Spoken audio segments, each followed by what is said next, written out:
a land of mystery, a civilization older than most of history we know, before kings, before pyramids, before written words. There was the Nile, the river, the lifeblood of a land that would become immortal. Early humans followed its waters. They settled. They farmed. They learned the ways of life. The Nile flooded every year, leaving fertile soil behind.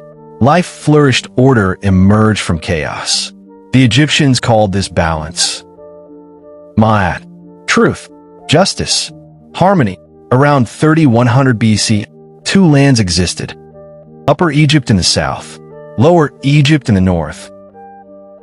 For centuries, they were rivals. Then came Narmer, also called Menes, a man who would unite the two lands. He became the first pharaoh, a king, a god, a ruler bridging heaven and earth. Egypt was born. The pharaoh's word was law. The pharaoh's will was divine. They believed life after death was real. To reach it, the body must survive. Mummification became an art.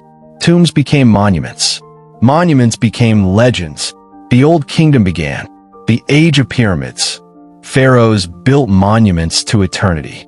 The Great Pyramid of Giza, built for Khufu, still stands today, a wonder that mankind cannot fully understand. The Nile provided life. The pharaoh provided order. And the gods watched, silent, eternal, omnipotent. Egyptians worshipped the sun god, Osiris, the lord of the afterlife. Isis, goddess of magic. Anubis, the guardian of the dead. Every aspect of life revolved around the world. Farmers prayed before sowing seeds. Scribes wrote the words of gods. Art followed sacred rules. Du second. The Old Kingdom flourished. The pyramids reached the skies. But with power came fragility. Governors grew stronger. Pharaohs grew weaker. Corruption spread. Around 2181 BC, Egypt fell into chaos. The first intermediate period had begun. Famine, civil war, and despair replaced order. Yet, even in darkness, Egypt would rise again. The Old Kingdom flourished. The pyramids reached the skies. But with power came fragility. Governors grew stronger. Pharaohs grew weaker. Corruption spread. Around 2181 BC, Egypt fell into chaos. The first intermediate period had begun. Famine, civil war, and despair replaced order. Yet even in darkness, Egypt would rise again. The Old Kingdom, pyramids, and the rise of power. After years of chaos, Egypt slowly began to heal. Strong leaders returned. Order was restored. Ma'at was reborn. This new age would become legendary. It was called the Old Kingdom. The pharaoh was no longer just a king. He was the living image of God on earth. His duty was sacred. To protect Egypt, to maintain balance, to prepare for eternity. Death, to Egyptians, was not an end. It was a journey. A journey that required preparation. The body had to survive. The soul had to be guided. Thus began the science of mummification. Organs were carefully removed. The body was dried with natron salt, wrapped in linen, preserved for eternity. But a pharaoh needed more than a preserved body. He needed a home in the afterlife, a tomb worthy of a god. At first, they built simple tombs, flat structures called mastabas. But soon, simple was not enough. Pharaoh Djoser changed everything. Under the guidance of Imhotep, the world's first great architect, a new structure rose from the desert, the step pyramid of Saqqara, stone upon stone, reaching toward the heavens. For the first time in history, humans built in stone, not mud, not wood, stone. This was a revolution. Soon, other pharaohs followed. The pyramids grew larger, taller, more perfect. Then came Khufu, the builder of the greatest pyramid ever created.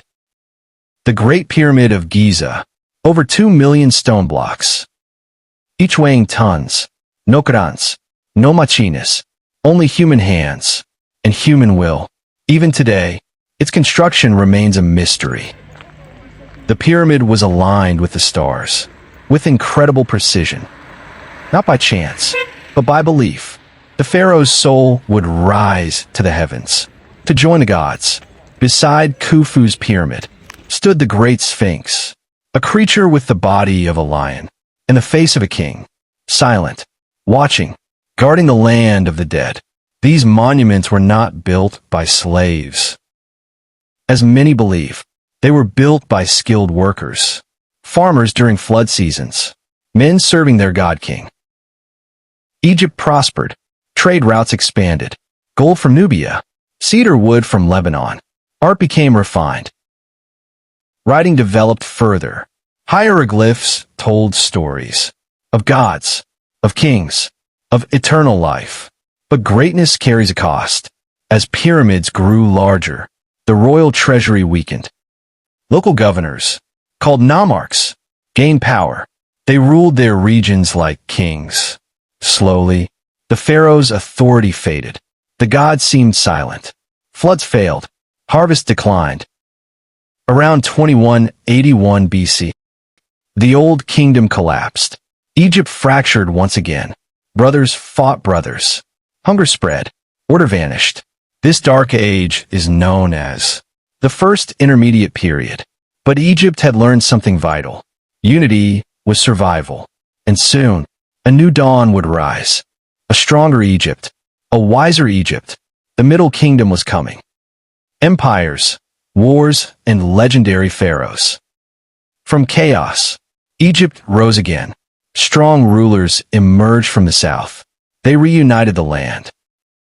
This new era became known as the Middle Kingdom. Order returned. Justice returned. Ma'at was restored. The pharaoh was once again strong.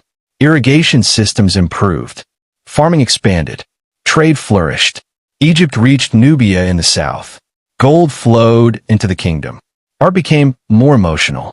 Literature flourished. For the first time, common people believed they too could reach the afterlife. But peace never lasts forever.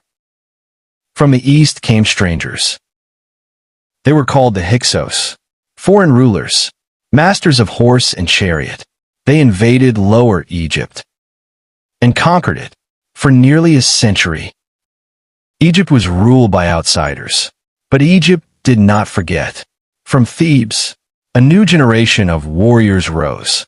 They learned the enemy's weapons. They mastered the chariot, and then they struck back. The Hyksos were expelled. Egypt was free once more. This victory marked the beginning of Egypt's greatest age. The new kingdom. Egypt was no longer just a civilization. It became an empire. Its armies marched far, into Nubia, into the Levant. Gold, tribute, power. One of the first great rulers was Hatshepsut, a woman, a pharaoh. She ruled as king, wore the false beard, and brought peace and prosperity.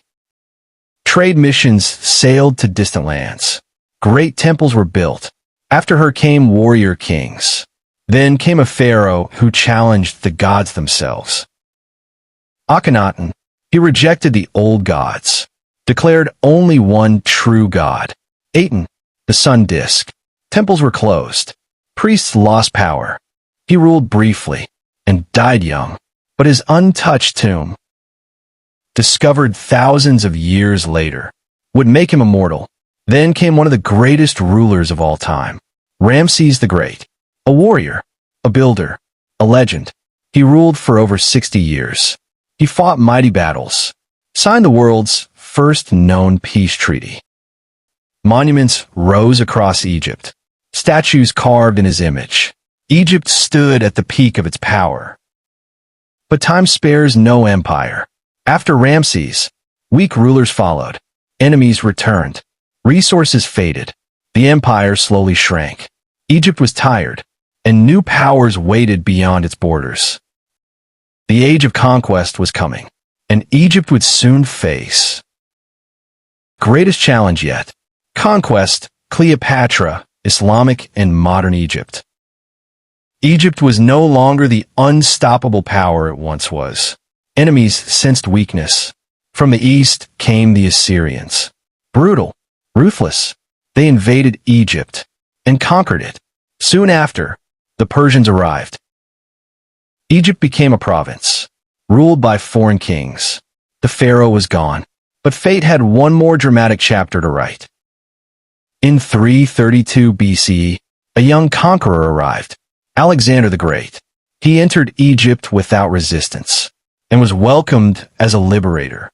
The Egyptians crowned him pharaoh. Alexander founded a new city, Alexandria, a city of knowledge, of science, of learning. After Alexander's death, his general Ptolemy took control. Thus began the Greek rule of Egypt. Greek culture mixed with Egyptian tradition. The last ruler of this dynasty would become legendary. Cleopatra VII. Brilliant, ambitious, powerful. She spoke many languages. She ruled with intelligence. Cleopatra allied with Rome, with Julius Caesar, then with Mark Antony. But Rome had its own ambitions. A great war followed. Cleopatra and Antony were defeated. In 30th BC, Cleopatra took her own life, and with her death, ancient Egypt ended forever. Egypt became a Roman province. Temples slowly closed. The old gods faded. Centuries passed. Then came a new faith. In the 7th century, Arab Muslim armies entered Egypt. Islam spread across the land. Arabic replaced ancient languages. Cairo rose as a great city. Egypt became a center of Islamic learning and culture. Later, the Ottomans ruled Egypt. Then came European influence. In the 19th century, the Suez Canal was built. Egypt became vital to world trade. In the 20th century, Egypt gained independence. Modern Egypt was born. Today, Egypt stands as a bridge between past and present, a land where ancient temples still rise, beside modern cities, where history is not buried, but alive. The pyramids still stand, silent, eternal. They remind us of something powerful. Civilizations rise, civilizations fall, but their stories live forever. This is the story of Egypt, the gift of the Nile, the cradle of civilization, the memory of mankind itself.